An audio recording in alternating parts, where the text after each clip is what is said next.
คือเขาจะมาเที่ยวงานบุญนมัสการพระธาตุหลวงเวียงจันทร์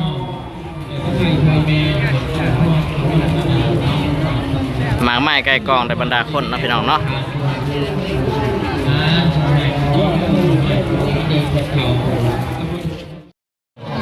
ช่องสู่นะว่าห้างทำไมนะสามเวลาเนาะที่ว่าได้ทุกอย่างงานได้ชื่อได้ทุกอย่างเนาะเซมซีเนาะได้ยินได้ยินว่าเราให้ได้บอ